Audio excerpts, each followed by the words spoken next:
मेरे गुरु महेश्वर शिव को मेरा प्रणाम है। इस कालखंड के प्रथम शिव के शिष्य और हम सबों के परम आदरणीय वरेण्य गुरु भ्राता साहब श्री हरिनानंद जी के चरणों में मेरा प्रणाम है। शक्ति स्वरूपा माँ नीलमानंद जी के चरणों में मेरा प्रणाम है। और इस हॉल में उपस्थित बेगूसराय और खगड़िया जिला के आप सभी गुरु भाई गुरु बहन के चरणों में मेरा प्रणाम है। एक शिव शिष्य होने के नाते ये मेरा परम सौभाग्य है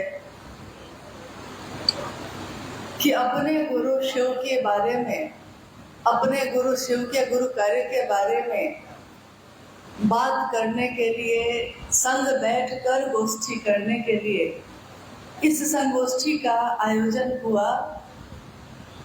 बहुत कम समय में हुआ और बहुत ही व्यवस्थित और अनुशासित रूप से हुआ है। ये एक उदाहरण है। बिहार, संपूर्ण बिहार शिव शिष्यता की आधार स्थली है। ये आज विश्व में कहीं भी अगर महादेव की बात होती है तो इसी राज्य के किसी न किसी व्यक्ति ने जाकर ये बात वहां फैलाई है। आज का ये शुभ दिन भी है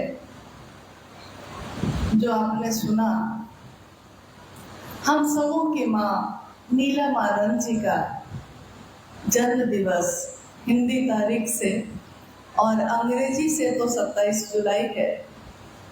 सन 1952 में बिहार ही था उस समय, अब झारखंड है। उसमें एक जिला है पलामू। पलामू जिला के मनातूगढ़ नामक रियासत में उस किले जैसे घर में मऊआर जगदीश्वर जीत सिंह और देवी भूमिका देवी के घर में पुत्री के रूप में इनका जन्म हुआ। आज का जो दिन है वो आप जानते हैं। भारतीय कैलेंडर में इस दिवस को, इस दिन को नाग पंचमी के नाम से जाना जाता है। जब उनका जन्म हुआ तो जिस बिस्तर पे बच्ची को रखा गया उस बिस्तर के नीचे सांप के बच्चों का झुंड था। पूरे झुंड में केवल सांप के बच्चे ही बच्चे, कहां से आए किसी को पता नहीं। चूंकि घर के हर चप्पे चप्पे पे बंदूक राइफल रखी रहती थी तो लोगों ने कहा दीदी के पिताजी को, मऊआर साहब को, कि बंदूक लाइए क्योंकि बहुत सारे सांप के बच्चे हैं। मऊआर साहब ने कहा कि मेरे घर में शिव और भगवती की, नाग की पूजा होती है तो मैं इनको गोली नहीं मार सकता। तो उन्होंने कुछ लोगों को बुलवाया और सुरक्षित उन बच्चों के जो झुंड थे उनको जंगल में छुड़वा दिया। मनातूगढ़ के उस घर के चारों तरफ जंगल ही जंगल था। भविष्य में आने वाले समय में इस जगत के लोगों ने, दुनिया के लोगों ने देखा कि जिसका जन्म उस दिन हुआ था वो आज लोगों के दिलों में धड़क रही है। जंगल में जन्म लेने वाली उस बच्चे का भविष्य कोई नहीं जानता था उसमें। साहब के जीवन को भी हम देखते हैं। किसने जाना था कि दीपावली की उस दिन जन्म लेने वाले एक बालक का भविष्य क्या होगा, क्योंकि उनके पिता भी तो उनको कुछ और बनाना चाहते थे। जैसे हम भी माँ बाप हैं, हम अपने बच्चों को ऊंचाई देना चाहते हैं, कुछ न कुछ अपने से बड़े जगह पे उसको देखना चाहते हैं। साहब के पिता भी एजुकेशन डायरेक्टर थे शिक्षा का माहौल था। वो चाहते थे कि मेरा बेटा, बड़ा बेटा इतना अच्छा बने, इतनी ऊंचाई पे जाए कि उससे छोटे बच्चे उसका अनुकरण करें। ज्यादातर घरों में यही मान्यता भी है कि जो बड़ा करेगा वही देखकर छोटा भी ये सारे काम करने लगेगा। अक्सर साहब की माँ उनको समझाती रहती और कुछ घटनाएं उनके जीवन में होती चली गई। आओ चले शिव की ओर जो पुस्तक जब साहब ने लिखी, उस पुस्तक में उन्होंने अपने जीवन की, अपने दिल की जो भी महत्वपूर्ण बातें थी सब लिखी।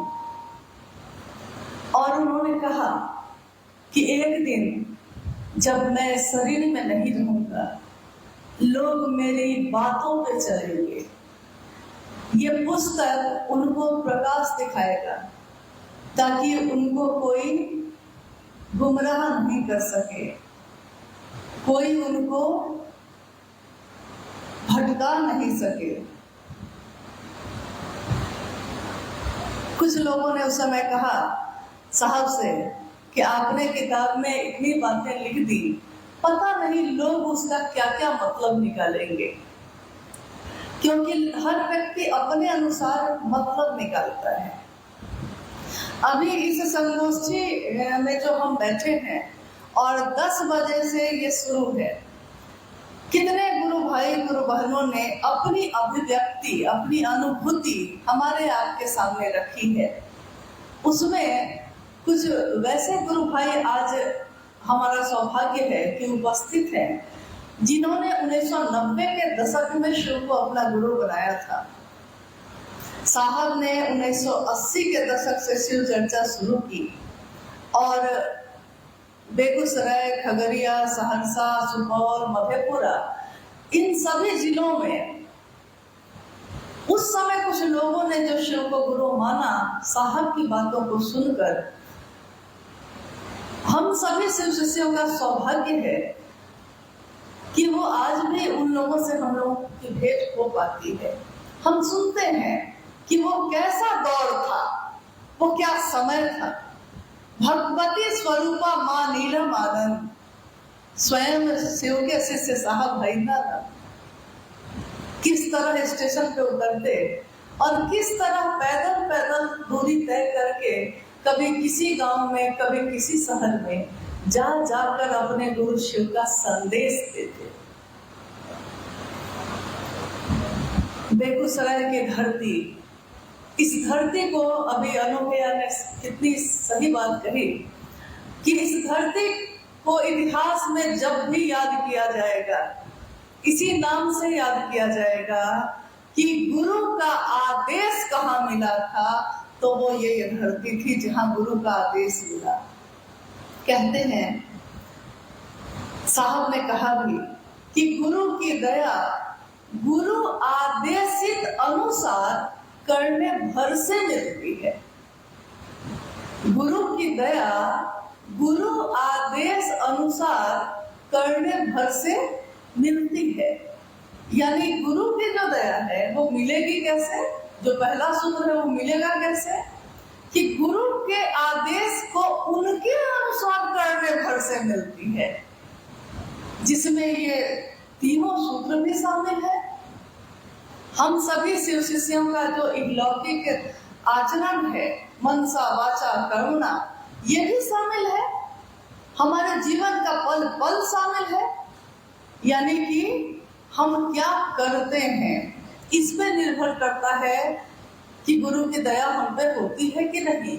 क्योंकि गुरु की दया, पहला सूत्र जो है, उसके बारे में भी आपने हमारे बहुत ही पुराने गुरु भाई जो बेगूसराय के हैं, आप जानते हैं, जो जिनको हम लोग एक प्रेम और श्रद्धा से कमल मामा कहते हैं, क्योंकि माँ नीलम आनंद जी ने अपने सगे भाई से भी बढ़कर उनको माना। उनको ही नहीं, उस समय के जितने गुरु भाई गुरु बहन थे, सबको अपनी जान से ज्यादा चाहा। मनसा एक ही थी कि मेरे गुरु का काम इनके द्वारा बढ़ेगा। देखिए, बनाया भी भाई, लेकिन मंशा यही थी कि गुरु का काम बढ़ेगा। तीनों सूत्रों के बारे में उन्होंने बहुत सुंदर व्याख्या की। बहुत समय बाद स्थिर मन से आज मैंने इसको सुना है, क्योंकि अभी जो कुछ समय से ये जो सिलसिला चल रहा है, संगोष्ठी है ये, और हम लोग अपनों से अपनी बात कह रहे हैं, तो लंबे समय से इधर ज्यादा, लगभग 2 वर्षों से ज्यादा बढ़ गया। लोग शिष्यानुभूति पे बात करना कम कर चुके हैं। शिष्यानुभूति को अपने पॉकेट में रखना बहुत लोगों ने छोड़ दिया है, जो कि हर गुरु भाई के पॉकेट में दिखाई देता था, हर गुरु बहन के बैग में दिखाई देता था। सोते समय तकिए के नीचे वो रहता था। कहीं भी एक क्षण को शिव के शिष्य की वाणी थी उसमें, और कुछ नहीं था, लेकिन उसको भी हम अपने से दूर नहीं कर पाते थे। हम अपनी चर्चाओं में जब जाते हैं, शिव चर्चाओं में, तो हम उसमें शिव की बात करना कम कर चुके हैं और अपनी बात करना ज्यादा कर चुके हैं। हमारे बातचीत में, उस पूरे माहौल में प्रेम और करुणा दिखरी महसूस होनी चाहिए थी, लेकिन नफरत दिख रही है, शिकायत दिख रही है, एक दूसरे से शिकवे हैं। इस जिला का ऐसा है तो उस जिला का ऐसा है, इस गुरु भाई ने ऐसा किया तो इस गुरु बहन ने ऐसा किया। तो आज जो हो रहा है, इससे बहुत ज्यादा उस समय हुआ जब साहब ने शिव को गुरु बनाया था। लेकिन क्या आपने, हम सभी अभी बैठे हैं यहाँ, हमने आज तक जितनी भी चर्चाएं साहब की सुनी है शिव की, शिव चर्चा में साहब ने किसी की शिकायत नहीं की, किसी बात का शिकवा नहीं किया, कहीं अपना दुखरा नहीं रोया। उन्होंने जब भी गुरु भाई गुरु बहनों के बीच बात की तो केवल महादेव की बात की। सबसे सुंदर रंग, सबसे सुंदर जो चीज उन्होंने पाई थी शिव की शिष्यता, उस शिव शिष्यता का दान, उस शिव शिष्यता का रंग सबके दिल में बिखेरा। हमारे कमल गुरु भाई ने एक बड़ी सुंदर पंक्ति कही है। उन्होंने एक पंक्ति का प्रयोग किया कि दिल से कही हुई बात का असर दिल तक होता है और मस्तिष्क से बोली हुई बात का असर मस्तिष्क तक होता है। जानते हैं क्यों ऐसा होता है? क्योंकि दिमाग जो है वो गणित बनाता है, समीकरण बनाता है, लाभ और हानि देखता है, अपना और पराया देखता है, लेकिन दिल ऐसा नहीं करता, हमारा मन ऐसा नहीं करता। हमारा मन इन चीजों से मुक्त है। इसीलिए मस्तिष्क की सीमा है, वो इतनी ही दूर तक सोच सकता है, इतनी ही दूर तक देख सकता है, लेकिन मन की, हमारे हृदय की कोई सीमा नहीं। असीम है वो, अनंत है वो। ठीक उसी तरह जैसे हमारे गुरु शिव है, अनंत, असीम, अतल गहराई है जिनकी दया की, जिसमें हमारा मन समाहित होता रहे, इसकी कामना शिव शिष्य हेंगानंद साहब ने की। उन्होंने लिखा भी है इसको कि मेरा अपने गुरु शिव से साष्टांग ये प्रार्थना है कि हम सभी का मन शिव की दया के अतल गहराइयों में समाहित होता ही रहे। शायद आपको मालूम है या नहीं, जब वो ये पंक्ति लिख रहे थे, जब उन्होंने इसको लिखा था, कोरोना काल का समय था, तो दिन भर में जो चीजें वो लिखते थे, शाम में जितने लोग हम लोग घर में होते, उसमें इस पे व्याख्या होती कि साहब ने आज जो लिखा है उसकी व्याख्या क्या होगी, मतलब उनके अनुसार इस बात की व्याख्या क्या है। क्योंकि हमारे आपके अनुसार एक ही चीज की व्याख्या अलग अलग व्यक्तियों के लिए अलग अलग होती है। लेकिन हमको यहाँ व्याख्या देखनी है साहब हरिनानंद जी के द्वारा क्या है, हमको अपने अनुसार नहीं देखना है।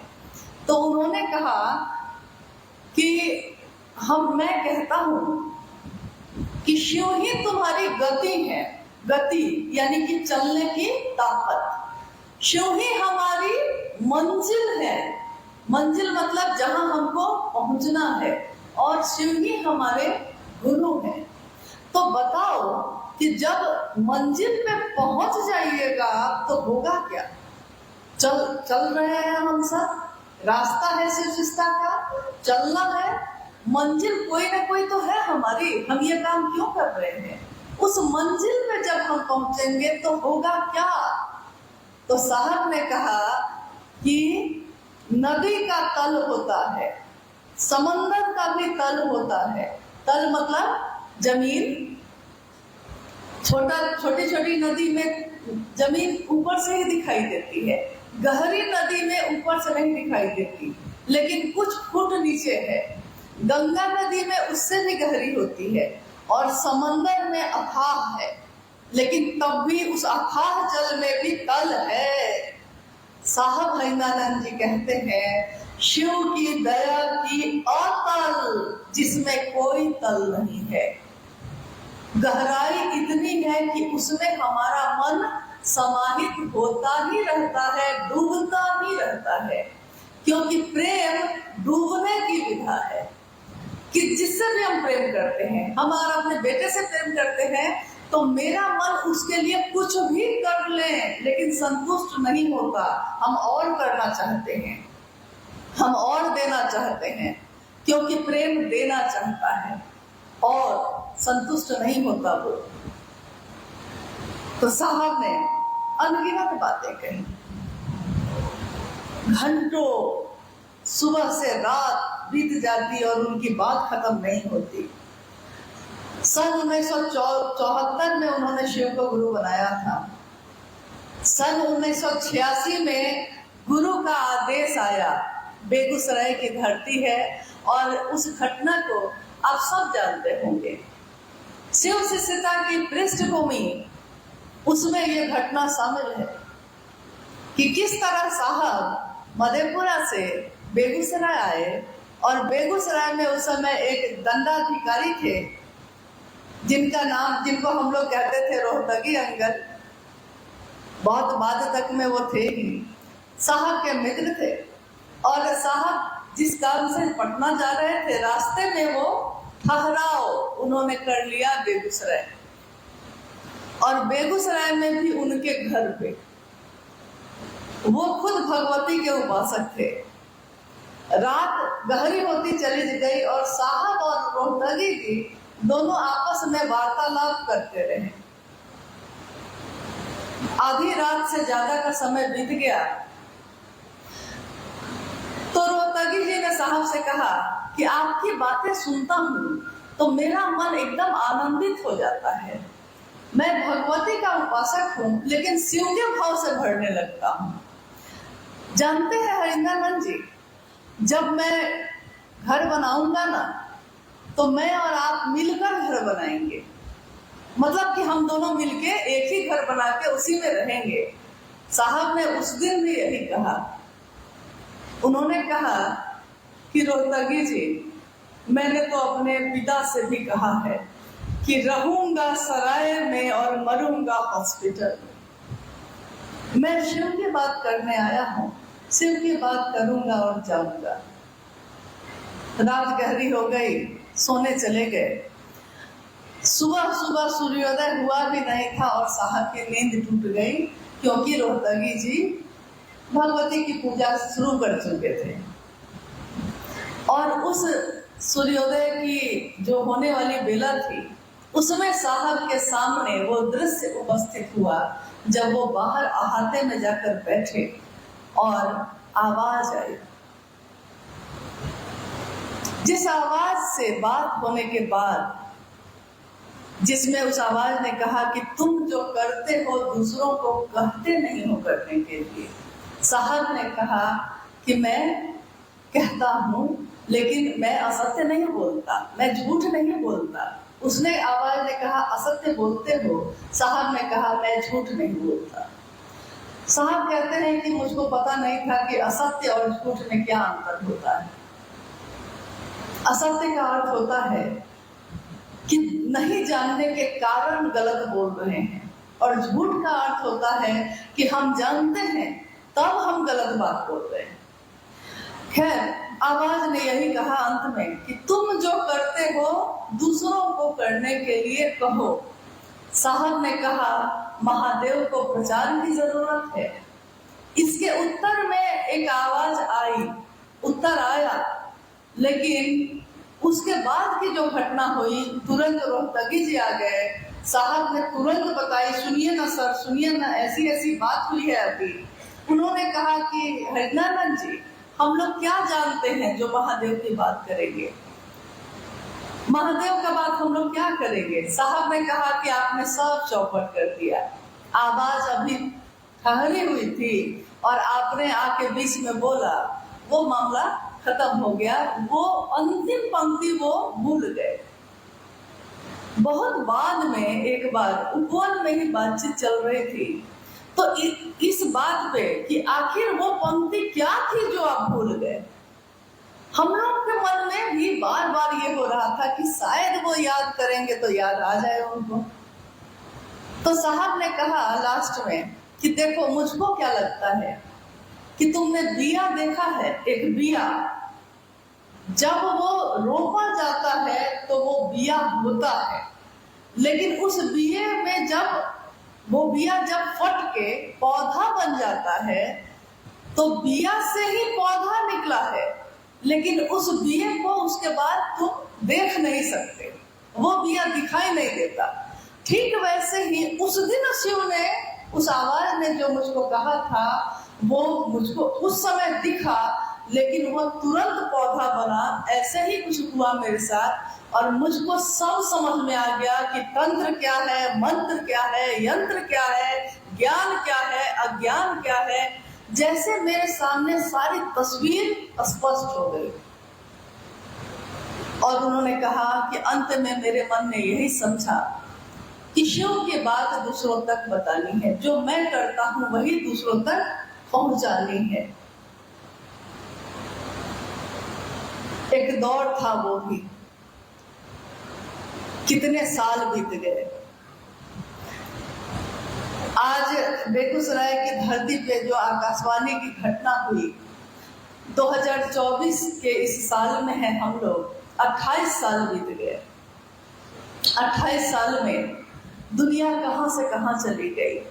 कहीं जाके बैठिए तो लगता है जैसे हर आदमी पता नहीं किस दौर में है, किस प्यास में है।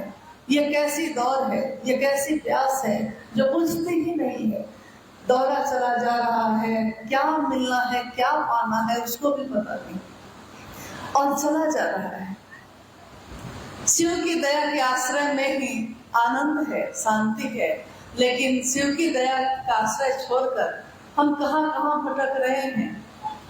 साहब के उस दौर की बात याद आती जो हमने मां नीलमानंद जी के मुंह से सुना।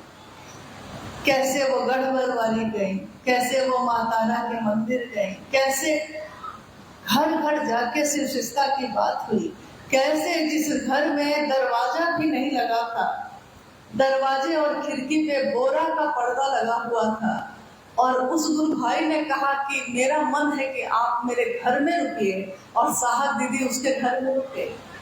कैसे किसी के घर में सिर्फ पुआल बिछाकर ही उसने रात बिताने को कहा और साहब दीदी ने रात बिता दी। कैसे लोग थे वो, क्या बात थी। लेकिन आज भी जब भी हमारा आपका मन साहब और दीदी को याद करता है तो हम ये तो समझते हैं कि वो दौर अब वापस नहीं आएगा। जो हमने पाया है उनसे, वो समय कभी लौट के नहीं आएगा। दुनिया आगे बढ़ेगी, शिवशिष्यता आगे बढ़ेगी, लोग महादेव का काम करते रहेंगे, लेकिन तब भी हम शिवशिष्यों का दिल ये कहता है, जो बीत गया है वो अब दौड़ ना आएगा। वो नहीं आएगा। उससे खूबसूरत चीजें होंगी, और बढ़िया महादेव का काम करने वाले लोग आएंगे, और बढ़िया इस काम को बढ़ाने वाले लोग आएंगे। लेकिन जो बीत गया है वो अब दौड़ ना आएगा। लेकिन इसके साथ एक बात और है कि इस दिल में सिवा तेरे, क्योंकि साहब ने जो दिया है, हम कितने जन्म भी कृतज्ञ होंगे, हम उनका ऋण नहीं उतार सकते। हमारे साहब के लिए है ये कि इस दिल में सिवा तेरे कोई और ना आएगा। घर फूंक दिया हमने, अब राख उठानी है, जिंदगी और कुछ भी नहीं, तेरी मेरी कहानी है। शिव के शिष्यता साहब और दीदी और हम शिव शिष्यों की कहानी है। इस कहानी में दर्द है, इस कहानी में पीड़ा है, और इस कहानी में आनंद है, मस्ती है। हमारे पास कुछ भी नहीं। भाई अरुण जी ने गाया अभी, गुरु चीज बड़ी है मस्त मस्त। जब साहब के उस आंगन में मैं पहली बार आई 2022 को 29 मई को, तो दरवाजे पे बड़ी सी एक तस्वीर लगी थी महादेव की, आशीर्वाद देती हुई वो तस्वीर। और उस तस्वीर के नीचे साहब ने लिखा था अपने महादेव के लिए, तू चीज बड़ी है मस्त मस्त।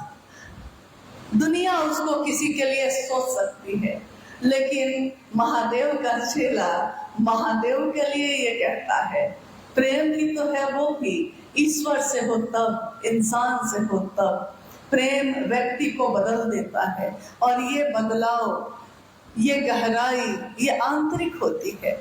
बाहर से देखने वाले को कुछ पता नहीं चलता, लेकिन अंदर सब कुछ बदल जाता है। इतने समय के बाद जिस धरती की बात अभी मैंने कही, यानी गुरु का आदेश, दूसरा सूत्र गुरु का आदेश है। साहब ने हमेशा कहा कि जिसका आदेश होता है, जो आदेश देता है, उस आदेश में, उस वाक्य में देने वाले की भी ऊर्जा होती है, और जिसके लिए वो दिया गया है, यानी जिस देवता, जिस गुरु, जिस भगवान के लिए वो वाक्य बोला गया है, उनकी ऊर्जा भी उसमें होती है। तो गुरु के आदेश में ही बल होता है। इसीलिए दूसरा सूत्र जब है कि दूसरों को सुनाना और समझाना, ताकि हम खुद भी समझ सकें कि शिव के शिष्य हम हैं, और दूसरे भी समझ सकें, ये गुरु आदेशित क्रिया है, कर्म है, और इसको करने भर से गुरु की दया मिलती है। हम अपने गुरु के आदेश पे चले। साहब ने इतना ही चाहा है, गुरु ने जो कहा है उसके अनुसार करें, उनके लिए करें, जो उन्होंने किया वो हम सब भी करें। यही उनकी चाहत है। हम अपने साहब को, हम अपनी माँ नीलमानंद जी को क्या देना चाहते हैं? क्या हम उनके चाहत में चाहत मिलाकर चलने के लिए तैयार हैं? क्या हमारे मन की सारी संकीर्णताएं तिरोहित हो गई हैं? क्या हमारा मन किसी दूसरे की बात से प्रभावित होता है? क्योंकि जिस मन में शिव वास करते हो, जिस मन में साहब और दीदी विराजते हो, उस मन में किसी और की बात का प्रभाव हो रहा है, इसका अर्थ है कि कमी मुझ में है, उसमें नहीं जिसने मुझको विचलित किया है। मुझ में है कि मुझ में वो संकल्प नहीं, मुझ में वो दृढ़ता नहीं, मुझ में वो जज्बा नहीं, प्रेम की वो गहराई नहीं। तो हम सभी शिव के शिष्य साहब के अनुसार, उनके दिशा निर्देश के अनुसार चलने का संकल्प लेकर चले, एक दूसरे की मदद करें महादेव के काम में जितना भर हमारा सामर्थ्य है।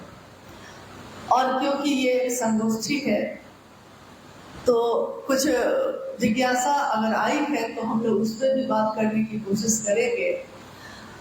आप जानते हैं कि ये गुरु का मंच है, और गुरु के मंच पे साहब ने ही खुद कहा हमेशा कि यहाँ कोई विद्वान नहीं, यहाँ कोई वरिष्ठ नहीं, सब गुरु भाई और गुरु बहन हैं।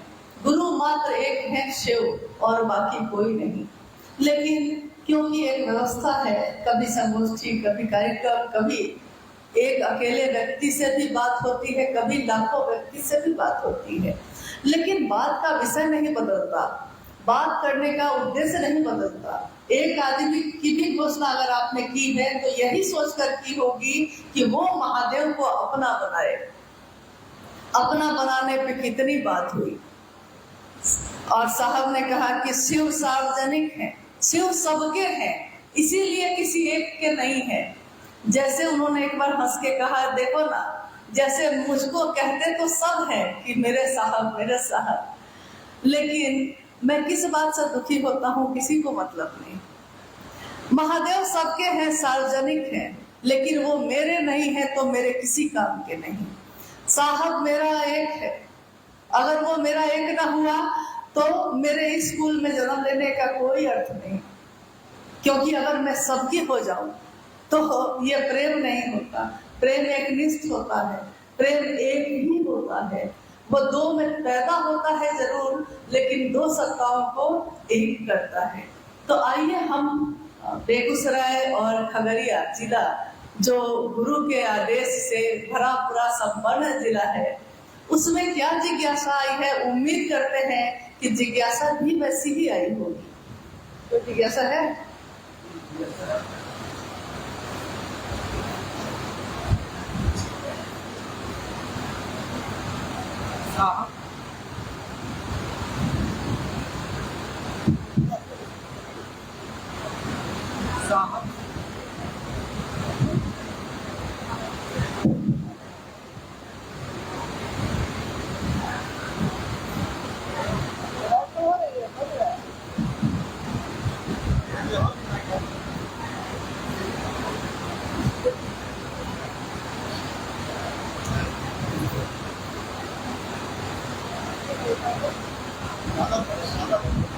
अच्छा लाइए, हम कर देते हैं, लाइए, कोई बात।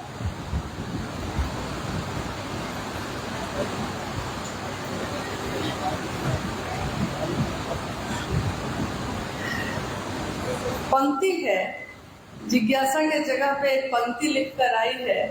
ये पंक्ति है, बागी चैत अतफाल है दुनिया मेरे आगे, होता है शबो रोज तमाशा मेरे आगे।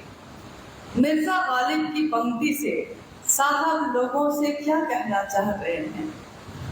ये पंक्ति आपने पढ़ी है साहब की पुस्तक में, आओ चले शिव की ओर में बहुत सारे आलेख हैं। उस पुस्तक का अंतिम आलेख है आओ चले शिव की ओर। उसकी पहली पंक्ति में साहब ने लिखा है कि बाजी चे अतफाल है दुनिया मेरे आगे। साहब कह रहे हैं कि ये पूरी दुनिया जो है, जो मुझको दिखती है, लोग आते हैं, लोग जाते हैं, लोग बैठते हैं, कोई हंसता है, कोई रोता है, कोई कुछ कहता है, कोई कुछ कहता है, कोई कामना लेके आता है, कोई धन्यवाद करने आता है, कोई सिकवा करने आता है। सबकी अपनी अपनी मान्यता है, सबकी अपनी अपनी धारणा है। तो साहब कह रहे हैं कि ये दुनिया मेरे आगे ऐसे ही है जैसे कि कोई तमाशा होता है। जैसे सिनेमा हॉल में बैठिए और आप पूरी फिल्म को देख जाइए तो आपको पता होता है ना कि ये फिल्म है। उसमें जो रो रहा है उसको रोते देख के आपका हृदय द्रवित होता है, लेकिन ये आपको मालूम है कि ये नाटक है, ये एक्टिंग है, ये मालूम है आपको। तो वैसे ही साहब कह रहे हैं कि ये पूरी दुनिया मेरे आगे क्या है, ये बाजित अतफाल है, बच्चों के खेलने के जैसे मैदान है, ये तमाशा चल रहा है, होता है सब रोज तमाशा मेरे आगे। जैसे बच्चों के खेलने के मैदान पे आप बैठ जाइए तो देखिएगा कि कोई बच्चा फुटबॉल पैर से मारता है, कोई सो जाता है मैदान में, कोई रोता है, कोई हंसता है, कोई किसी को धक्का देता है, कोई किसी को सहारा देता है। तो ये दुनिया मेरे आगे यही है, यही वो कहना चाह रहे हैं कि रोज मेरे सामने तमाशा ही हो रहा है, लेकिन वो समझ रहे हैं कि तमाशा हो रहा है।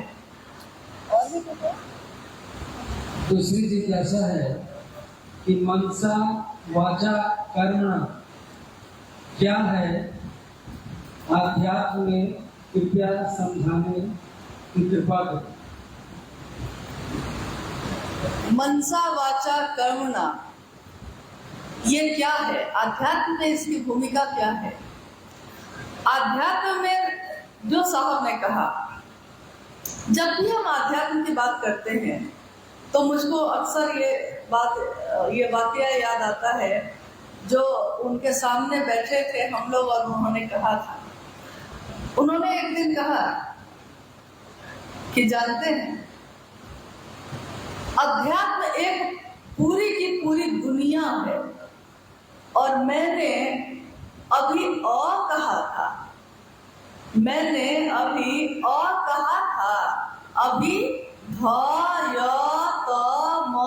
बाकी था, लेकिन अभी कहा था और कुछ लोग उठकर मेरे पास से चले गए और उन लोगों ने कहा कि समझ गए साहब, अब आपकी क्या जरूरत? समझ गए साहब, आपने जो कहा, आपने कहा कि महादेव को गुरु बनाओ और खुद शिष्य बनना, गुरु और शिष्य के बीच में कोई नहीं होता। हम समझ गए साहब, और यही ना काम करना है तो ठीक है, अब से मेरे गुरु शिव हैं, हम ये बात कहेंगे। तो वो महादेव की बात तो करते रहे, लेकिन उन्होंने साहब से मिलना छोड़ दिया, साहब के पास आना छोड़ दिया। वैसे कुछ लोग भी हुए। साहब ने कहा कि अभी तो सारा मामला बाकी ही था, सारी किताब अभी बाकी थी, लेकिन हमने सोच लिया कि हम सब समझ गए और उसके बाद हमको साहब हरिंद्रानंद जी की कोई जरूरत नहीं है। मनसा वाचा कर्मणा की बात जब करते हैं हम, तो हम लोग बड़ा भ्रमित होते हैं कि हम लोग को लगता है कि क्या करें तो सही होगा और क्या करें तो गलत हो जाएगा। एक छोटी सी घटना है जो आपको सुनाते हैं। आपसे नजदीक में एक जिला है मधेपुरा। मधेपुरा जिला में एक बार साहब का कारवां गया। मेरा तो दुर्भाग्य ही है कि उस कारवे में उस समय हम न जा सके, बच्चों का एग्जाम आ गया, हम नहीं जा सके। अन्नू भैया गए थे और पुराने कुछ गुरु भाई लोग भी साथ में गए थे। मंडल सर बैठे हैं, वो भी गए थे। देवाशीष मामा उस समय थे, वो भी गए थे। तो जब हम नहीं जा सके जिस यात्रा में, जब लोग लौटते हैं तो हम लोग की जिज्ञासा होती है कि हम तो नहीं गए, लेकिन वहां क्या क्या हुआ, साहब ने क्या क्या कहा, लोगों ने क्या किया, मतलब एक एक चीज जानने की जिज्ञासा। तो इसके लिए सबसे आसान हमको पढ़ते हैं मंडल सर, तो उन्हीं से पूछ लेते थे सब बात। तो वो बताने लगे, देवाशीष मामा थे, वो भी बताने लगे। उन्होंने कहा कि ऐसा हो गया कि पूछिए मत। हरि बाबू हैं गुरु भाई पुराने, मधेपुरा गम्हरिया में घर है उनका। साहब उनके घर पे रुके थे उस रात, और अहाता है, बहुत बड़ा अहाता कैंपस है। तो एक तरफ कुछ गुरु भाई लोग उधर जमा थे और कुछ गुरु भाई लोग इस तरफ जहाँ पे भोजन बन रहा था रात का, और साहब बैठे थे इस तरफ।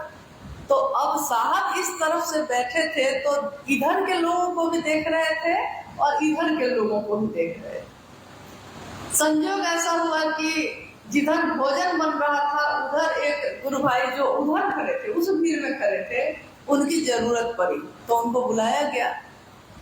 और आपका जो इलाका है पूरा, हम लोगों ने जो अनुभूत किया है, जो भी पुराने गुरु भाई हैं जो सही मनसा से चलते रहे हैं, वो साहब के सामने जल्दी सिर उठा के भी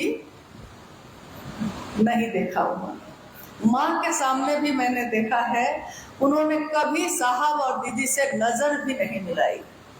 इतना अदब, इतना लिहाज कि हम नए शिष्यों को ये सीखना चाहिए कि ये महफिल है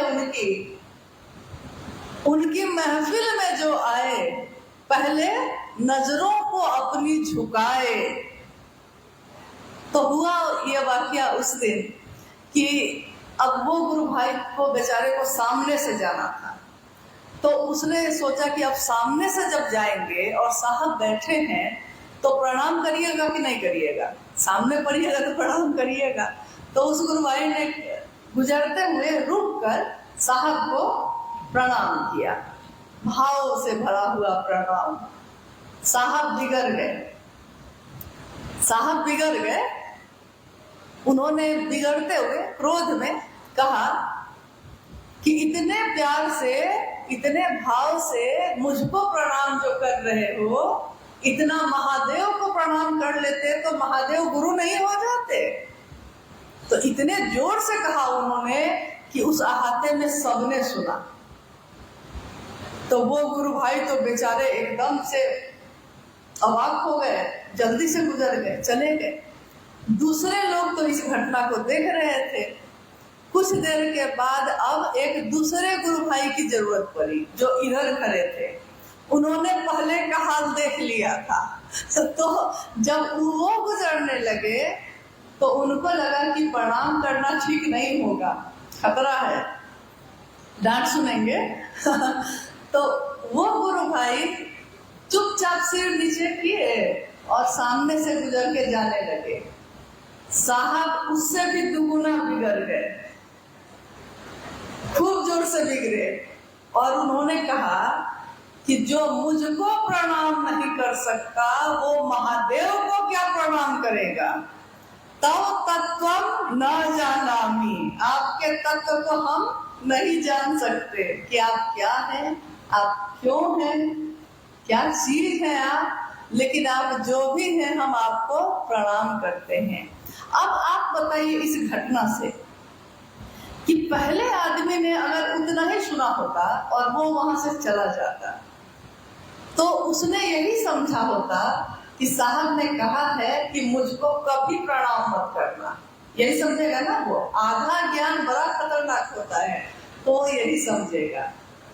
और जिसने पूरा वाकया देखा होगा उसने ये समझा होगा कि शिव को प्रणाम करो तो उसी में साहब है, और साहब को प्रणाम करिएगा तो वो महादेव तक पहुंचा भी देते हैं, अपने साथ लेके चल रहे हैं, उनसे अलग नहीं हो। अब है क्या कि जो आधा घटना जो जानता है उसने वो बात बताई, और जिसने पूरी घटना सुनी देखी उसने वो बात बताई। अब बताइए कि साहब को प्रणाम करना चाहिए कि नहीं करना चाहिए। संगोष्ठी है, जिज्ञासा आप नहीं हम भी कर सकते हैं।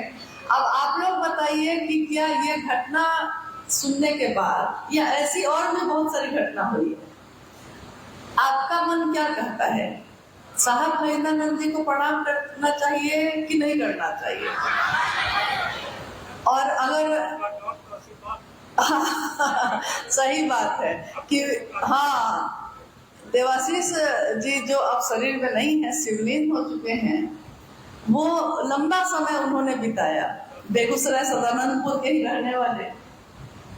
जब साहब जिस दिन उनके तरफ नहीं देखते थे और उन पे नहीं बिगड़ते थे, उस दिन उनका मन शंका से भर जाता था। तो वो बारी बारी से सबसे पूछते थे, साहेब हमरा पे बिगड़ल छथिन की, साहेब हमरा पे गुस्साइल छथिन की। तो लोग कहता था कि भाई आपको ऐसा क्यों लगता है? तो हमरा पे बिगड़ ना रहल हथिन, मतलब हमसे गुस्सा हो गए हैं इसीलिए हम पे बिगड़ नहीं रहे हैं। मतलब आपकी बेरुखी ये बताती है कि आपको हमसे कोई बात का गुस्सा है। मतलब उनका बिगड़ना ये हमारे लिए आशीर्वाद ही है। लेकिन दूसरा जो देख रहा है वो तो कह रहा है कि इसमें बड़ा बिगड़े हैं वो। साहब ने कहा कि जिस दिन मैं बिगड़ना छोड़ दूं उस दिन समझ लेना कि मेरे चित्त से उतर गए। बिगड़ता वो है, उस पर बिगड़ा जाता है जिसके लिए हम चाहते हैं कि उसका परिमार्जन हो। जिसको हम चाहेंगे ही नहीं परिमार्जन हो, उसमें हम बिगड़ेंगे क्यों? तो देखिए दृष्टिकोण है ये। मनसा वाचा कर्मणा, शिव शिष्यता में अध्यात्म की धरती पे हमारा इन लौकिक जो आचरण है वो क्या होना चाहिए? जो मन में है वही वचन में हो, जो वचन में है वही कर्म में हो।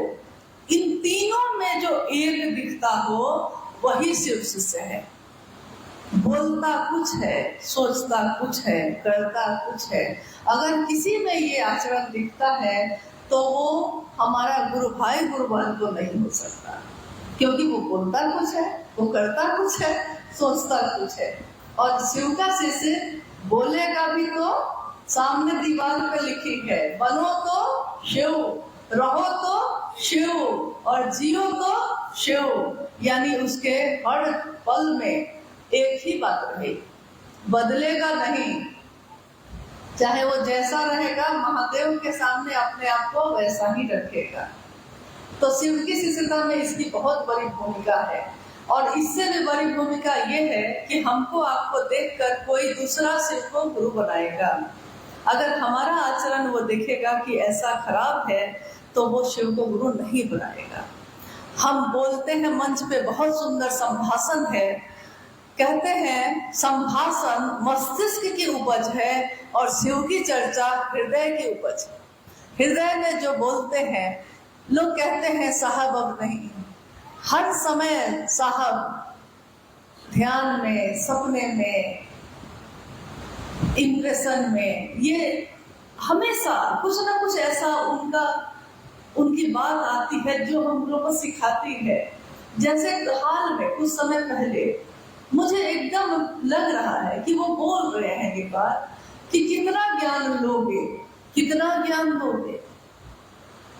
ज्ञान किताब का कितना, किताबों का ज्ञान का क्या महत्व। किताबें तो राख का ढेर है, आग तो उसमें थी जिसने किताब को लिख दिया है, तो आग तो उसमें है, जुड़ना है तो उससे जुड़िए।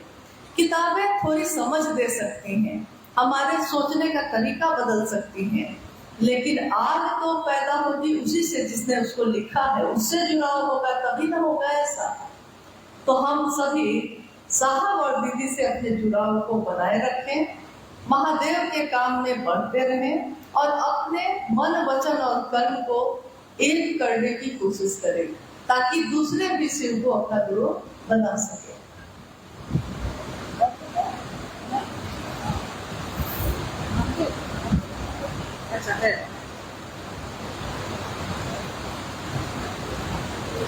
एक जिज्ञासा है कि पति को गुरु भाई क्यों करते हैं और पत्नी को भी गुरु बहन क्यों करते हैं? ये तो ठीक है, साथ ही साथ बेटा या बेटी को भी गुरु भाई गुरु बहन बोलना पड़ता है, ये क्या ठीक है? देखिए, घर में मत बोलिए भाई घर में पति को पति बोलिए लेकिन क्योंकि ये एक गुरु और शिष्य परंपरा में जब गुरु एक होते हैं तो उस गुरु को मानने वाले लोग शिव शिष्यता में आपस में शिव शिष्य के नाते, मतलब ये वाला भाई बहन आप जो समझ रहे हैं कि जो राखी बांधते हैं हम, या सांसारिक जो है एक माँ से पैदा हुए, तो उसमें और इसमें थोड़ा अंतर है। इसमें ज्ञान के लिए हम अपने को शिष्य बनाते हैं और गुरु मानते हैं। तो गुरु शिष्य परंपरा में प्राचीन समय से ये चलता आया है कि अगर गुरु कोई होंगे, शिष्य होगा, तो आपस में गुरु भाई गुरु बहन होंगे। जैसे अभी कल हम लोग बात कर रहे थे कि एक बच्ची मैट्रिक का परीक्षा दे रही थी, तो वो पढ़ना नहीं चाहती थी। अंत में उसकी माँ ने एक उपाय निकाला। उसने अपनी बच्ची से कहा कि मैंने भी मैट्रिक पास नहीं किया था, शादी हो गई, बच्चे हो गए, पढ़ने का बहुत मन था कि बेटी मेरा मन करता है कि हम भी मैट्रिक का परीक्षा दें, चलो हम दोनों मिल के परीक्षा देते हैं। अब जब परीक्षा दीजिएगा, पढ़ाई कीजिएगा, तो क्लास में जब वो माँ बेटी जाएगी तो मास्टर के लिए तो माँ भी विद्यार्थी, बेटी भी विद्यार्थी, दोनों आपस में तो एक ही क्लास के हो गए ना, एक कक्षा के हो गए। घर में माँ बेटी हैं तो घर में भाई पति पत्नी ही बने रहिए, है ना, माँ बेटी बने रहिए। लेकिन एक ही साथ हमारे एक ही जो हमारा अस्तित्व है उसका अनेक रूप है। एक ही माँ, एक ही महिला, एक समय में पत्नी भी है, बेटी भी है, माँ भी है, बहू भी है, चाची, नानी, काकी, अनेक रूप हैं एक ही समय में। उन अनेक रूपों में वो गुरु बहन भी है, वो भी एक रूप है, वो भी एक रूप है। गुरु भाई होने के नाते शिव शिष्यता में आपने देखा होगा कि कभी भी शिव चर्चाओं में हम लोगों ने भी साहब को हमेशा संबोधित किया हमारे वरेण्य गुरु भ्राता, यानी शिव शिष्यता में वो हमारे वरेण्य गुरु भ्राता ही रहेंगे। लौकिकता में वो पिता है, लेकिन पिता से भी बहुत बड़ा उपदा उनका है हमारा बड़े गुरु भाई का, जो हमारा रास्ता दिखाते हैं, पथ प्रदर्शक हैं, मार्गदर्शक हैं और महादेव तक लेकर चलने वाले हैं। तो गुरु भाई गुरु बहन कहने में कोई खराबी नहीं है। अगर इसमें कोई दिक्कत हो रही है तो आप इसको अपने मन से निकाल दीजिए, ऐसी कोई बात नहीं है। ये गुरु शिष्य परंपरा के कारण मतलब इस भाषा का प्रयोग होता है।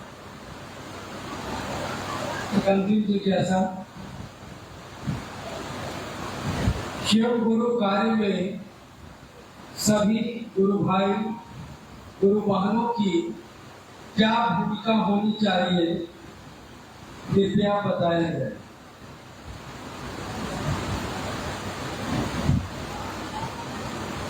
शिव शिष्यता में गुरु भाई गुरु बहनों की क्या भूमिका होनी चाहिए, इतने सालों के बाद भी इस पे हम लोग को बात करना पड़े, ये दुर्भाग्यपूर्ण है। बात करने की जरूरत होनी नहीं चाहिए, लेकिन फिर भी क्योंकि हमेशा कहा जाता है संबंधों को ताजा रखना जरूरी होता है ताकि उसमें ताजगी बनी रहे। रिश्तों को फेरा नहीं गया, पान को फेरा नहीं गया तो वो सड़ जाता है, धूमिल हो जाता है। तो चलिए हम लोग फिर से इस पे बात करते हैं।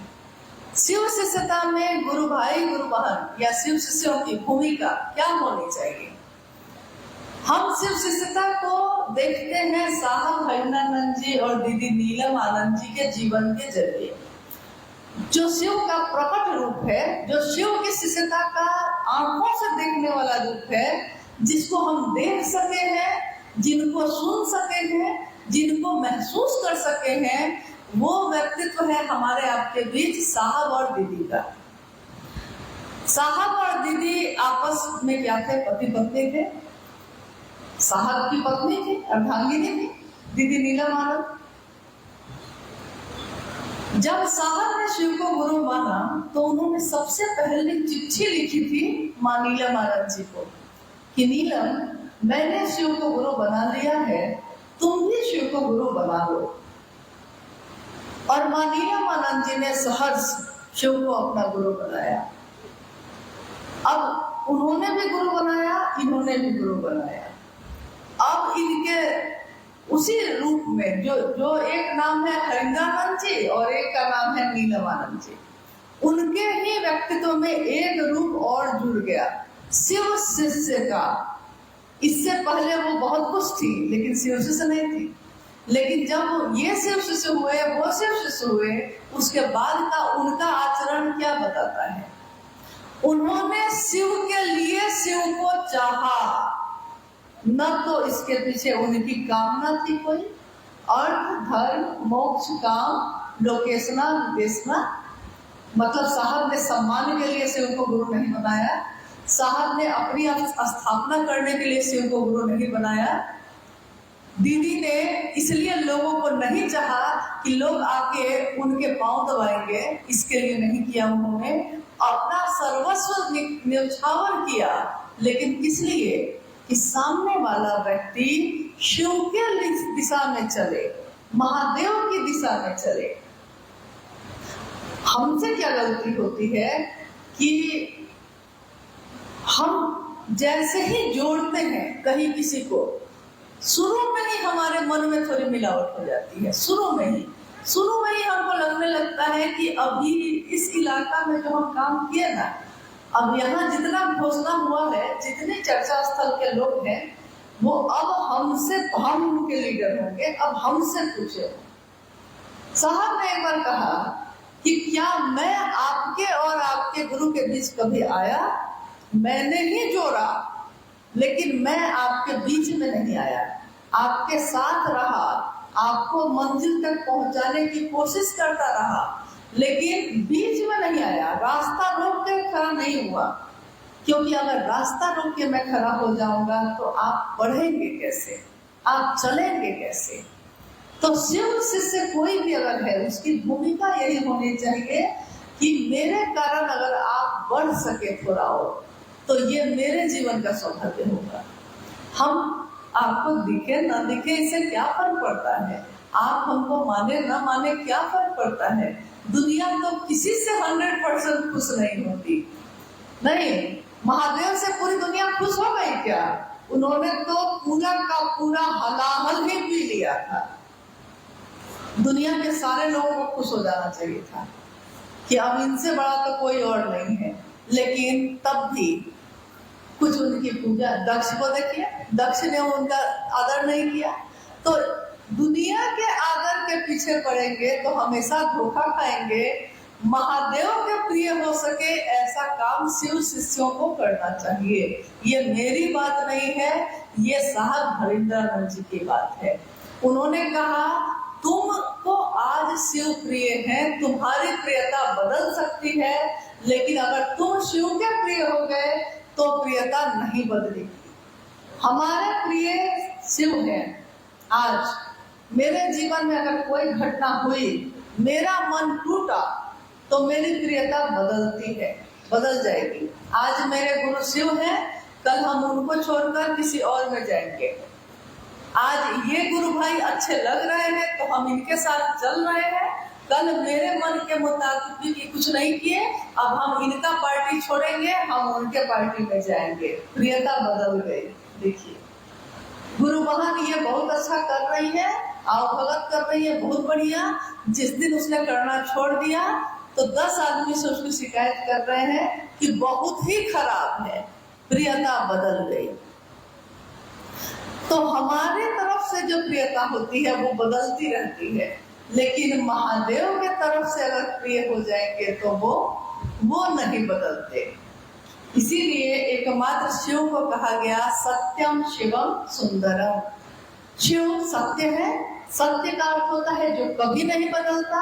हमारी आपकी सत्यता बदलती है।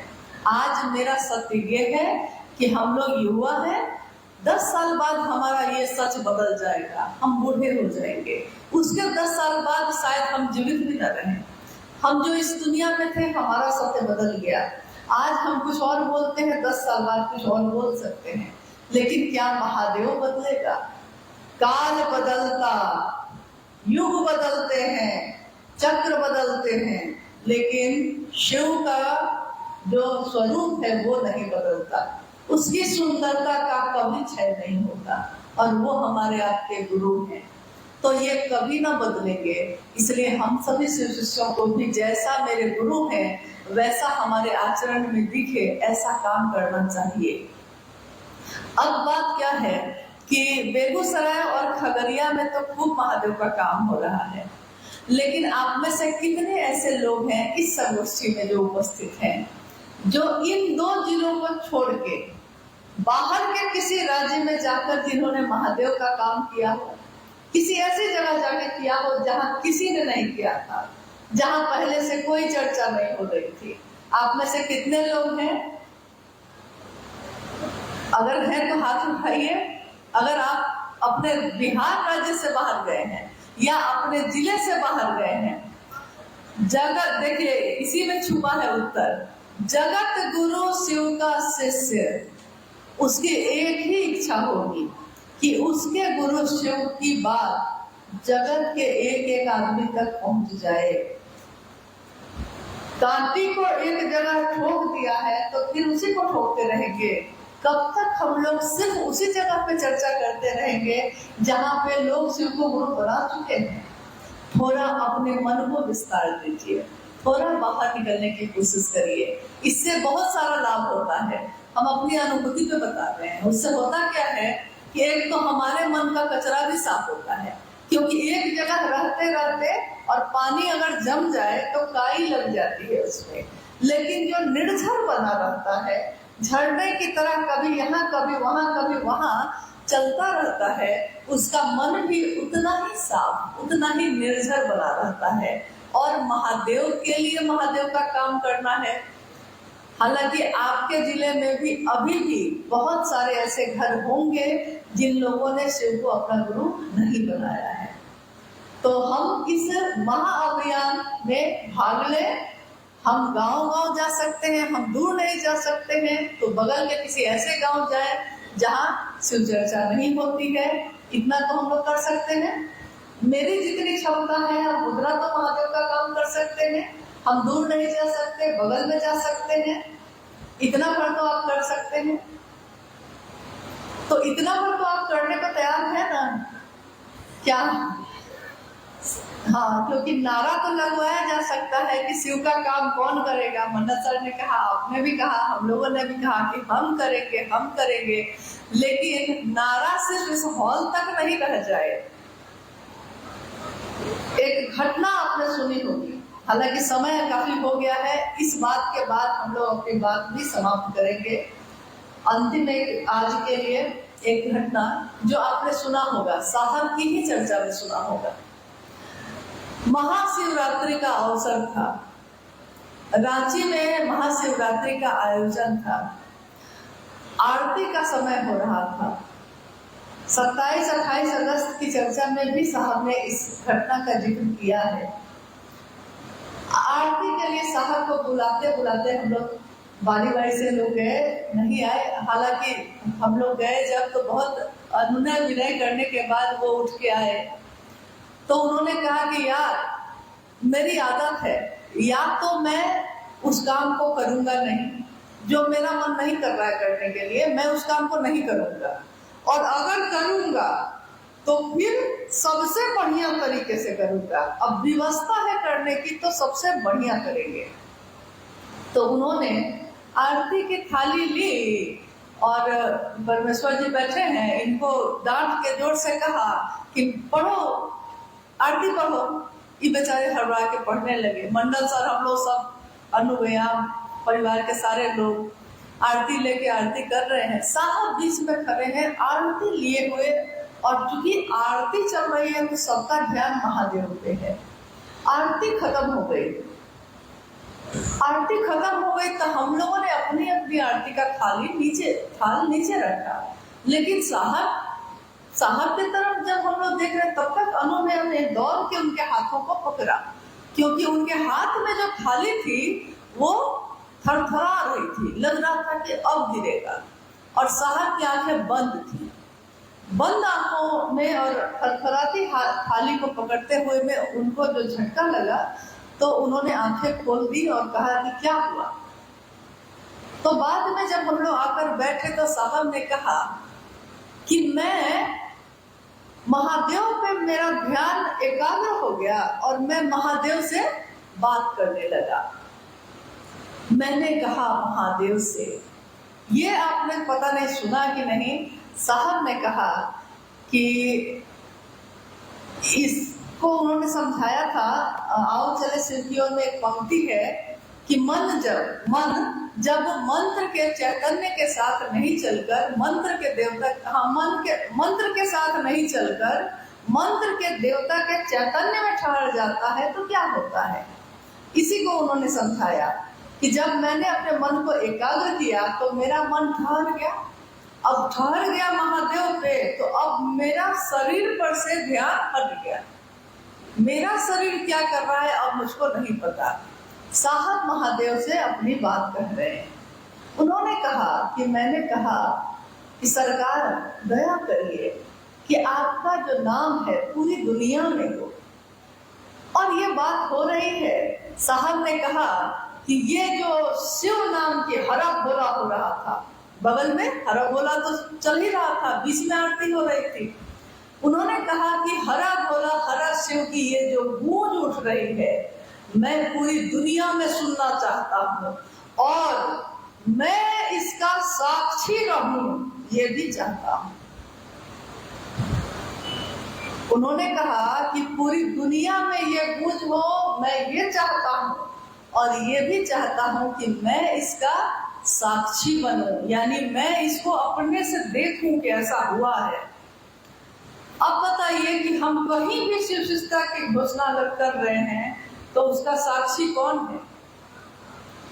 क्योंकि आपने विश्वास तो किया है कि साहब ने कहा है, महादेव गुरु हैं, मेरे गुरु हो सकते हैं, साहब ने तीनों सूत्र दिया है, हम इन तीनों सूत्रों पर भी विश्वास करते हैं।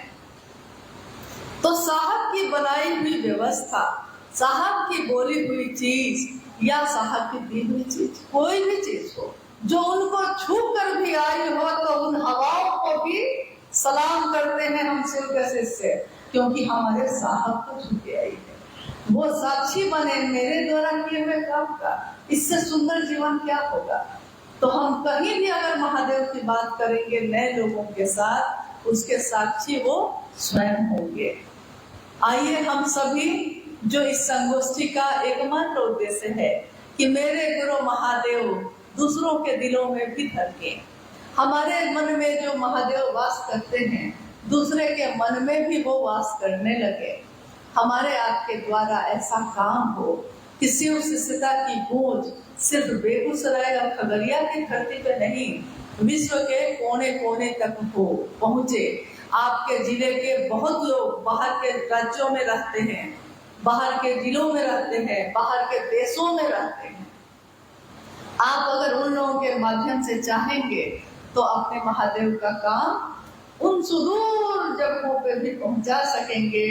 लोग खड़े हैं, हमारी नाव तो पार लग गई, लेकिन उनका क्या जो तट पे खड़े हैं और नाव का इंतजार कर रहे हैं।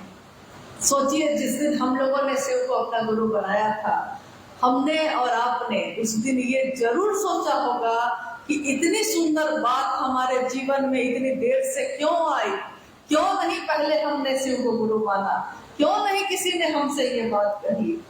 तो जिस तरह हमारा मन ये आज सोचता है, लाखों लोग इंतजार में हैं, जहाँ कोई धोखा नहीं, जहाँ प्यार ही प्यार है। आ लेकर तुझे मैं लेके चलूं एक ऐसे गगन के तले, जहाँ गम ही न हो, आंसू ही न हो, बस प्यार ही प्यार पले।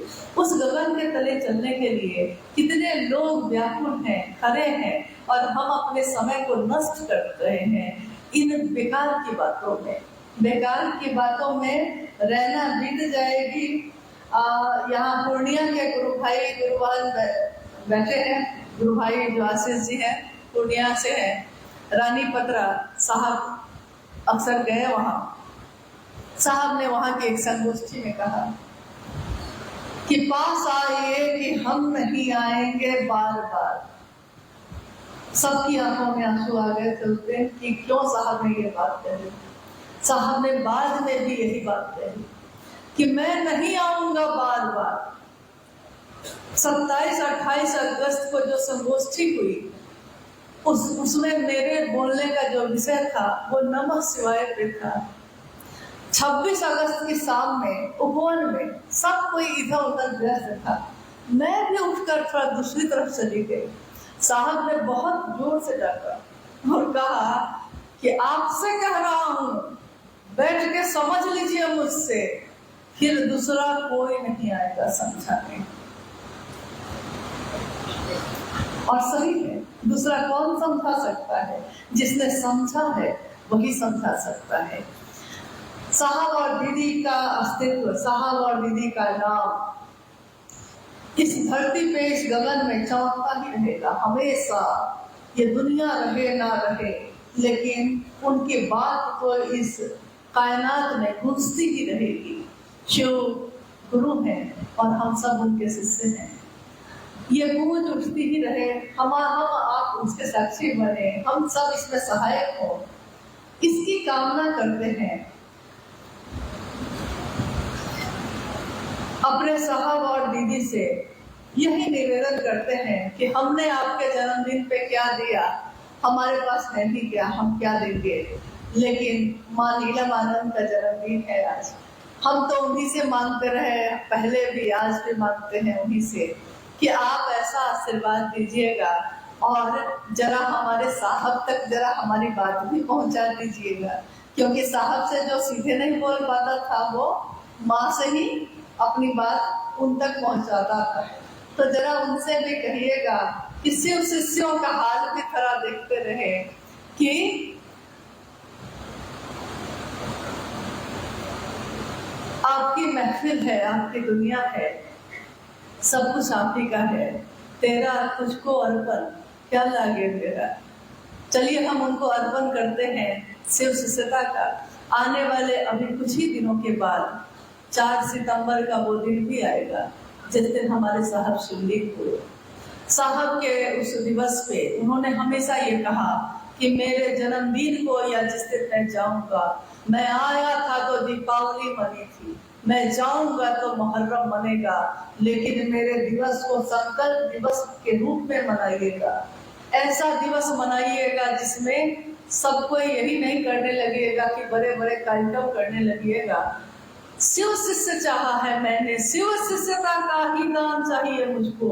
तो उस दिन हमारा अनुरोध है, हम सभी का अनुरोध है आपसे भी और उन सभी गुरु भाई गुरु बहनों से कि उस दिवस को संकल्प दिवस के रूप में मनाइए, साहब के नाम से वृक्ष लगाइए, शिव शिष्यता की घोषणा कीजिए, घर घर में शिव शिष्यता का संदेश लेकर जाइए। पूरा जिला, पूरा गांव, पूरा घर हमारा जागा जागा महादेव की गूंज से गूंज उठे, इतना उठे उतना उठे कि साहब परेशान हो जाए कि अरे कितना घोषणा किए जा रहा है सब। आइए अपने साहब को हम यही दें जो उन्होंने मांगा है, जो उन्होंने चाहा है। आप सभी के चरणों में प्रणाम है। हम सभी का जीवन शिवमय हो, सुखमय हो। आप सबको मेरा